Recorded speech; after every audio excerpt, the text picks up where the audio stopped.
আজকে আমার রেসিপি পটল ডিমের ঝোল। পটলটাকে এভাবে কেটে হলুদ লবণ মাখিয়ে তেলে ভেজে নিব।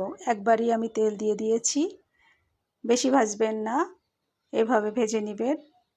এবার আমি উঠিয়ে নিচ্ছি। এই তেলে আমি আলু কেটে হলুদ লবণ মাখিয়ে ভেজে নিচ্ছি। এরপর হচ্ছে আমি আলুটাকে উঠিয়ে ফেলবো।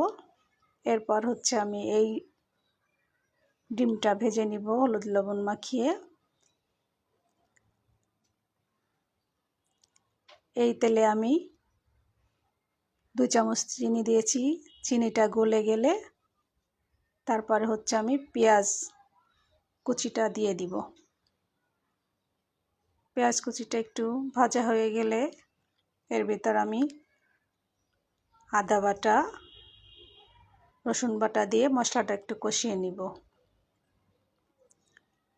আমার ভিডিও যদি ভালো লেগে থাকে লাইক, কমেন্টস, শেয়ার, ফলো দিয়ে পাশে থাকবেন। এবার আমি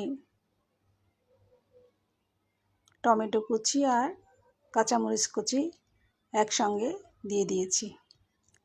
এবার আমি জিরা বাটা, লাল মরিচের গুঁড়া, হলুদ,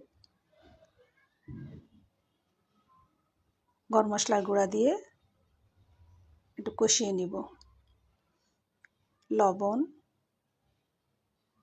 এবার পানি দিয়ে এটাকে আমি একটু কষিয়ে নিব।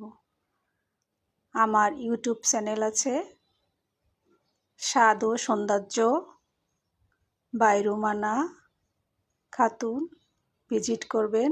আমার ভিডিও যদি ভালো লাগে থাকে তাহলে সাবস্ক্রাইব করবেন।